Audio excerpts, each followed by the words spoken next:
Hi everyone, my name is Laura Holly and this is Pedagogo Reviews, reviewing albums and EPs from popular, old school, lesser known and independent artists. Today I'm reviewing Warrior, the new and second studio album from Kesha, which was released on the 3rd of December through Kemosabe Records. So Kesha is a singer-songwriter from star-studded Los Angeles. She's the performer who tempted us all into brushing our teeth with Jack Daniels when she released her first single and #1 hit, TikTok. She's a party girl who sings about living in the now and uses her music to unite outcast teens everywhere, to rise up against, parents, the authority, the government, but rise up against them and say, I am me, I'm now, and I want to party. She's the bad girl of pop music, glorifying the sex, drugs and rock and roll lifestyle through current and overly produced electronic dance music.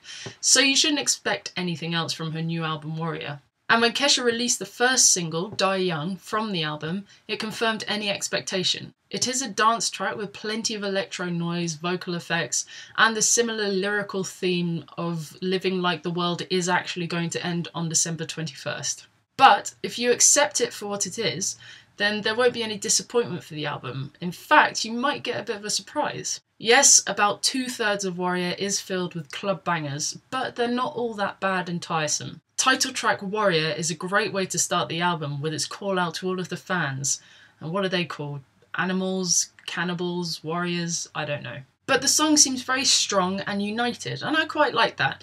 Like Kesha is about to lead her misfit fans into a war against perfection, via the corner shop for some glitter and alcohol. It is heavily overproduced and Kesha's voice is quite grating, but it's growing on me. Thinking of You is far from a ballad about missing someone. Instead, it's a nice burn towards an ex who made a big mistake by cheating and leaving, because now Kesha is a superstar. The lyrics are juvenile, but it's fun, and there's a pretty cool vocoder synth solo in the middle 8 of the song. Besides the 2/3 of dance, there is about 1/3 of this album that stands out, not necessarily because the songs are amazing, but because they are the unexpected. There are moments when Kesha sounds slightly more human with her vocals and not so auto-tuned. Dirty Love, a duet with punk rock icon Iggy Pop, is a dirty, bluesy, punk-inspired pop track with plenty of guitar and a heavy driving drum beat. It is a dirty song and sound, and that includes the vocals, which show a bit of grit. Only Wanna Dance With You sounds similar to Last Night by The Strokes.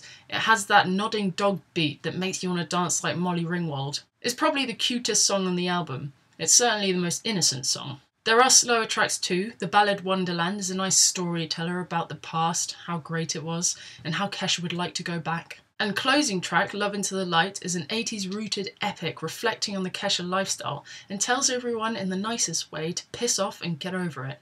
Which is fair enough. There are also a couple of decent tracks on the deluxe edition of Warrior. Yes, there is the standard edition with 12 tracks, and there is the deluxe edition with 4 bonus tracks, 2 of which could have been swapped with a couple of tracks on the standard edition, as always. So what are the best and worst tracks on Warrior? Let me make a few suggestions with play, skip, repeat. I would play Love Into the Light because the epic 80s drums are good for air drum practice, and the keyboard with the drum machine in the verse make a good atmosphere. The melody isn't bad either, the vocals aren't typically whiny, screechy Kesha. I would skip Crazy Kids because it sounds like Flo Rida got together with that dev person and then Kesha pulled out some awful rap over the top. It's just not very good. And I would repeat Only Wanna Dance With You. It's just a fun song. Sometimes you just have to put aside your longing for deep, meaningful lyrics and metaphors and the use of real instruments instead of computer-based production and just have a nice shakedown. So Warrior is far from being a favourite for many people and is unlikely to draw in any new fans who were previously Kesha haters, but it isn't awful. If you go in expecting what to expect, then you'll get something unexpected. But it's a shame that there aren't less of the pop dance tracks and more of the pop tracks. And with that said, I give Kesha and Warrior a 2 out of 5. Thanks for watching everyone, and thank you to YouTube user Luis Seguro. I think I said that right, I'm not sure, but thank you for suggesting I review this album. And if you know of any new or upcoming albums or EPs that you'd like to see me review, then just let me know in the comment section below.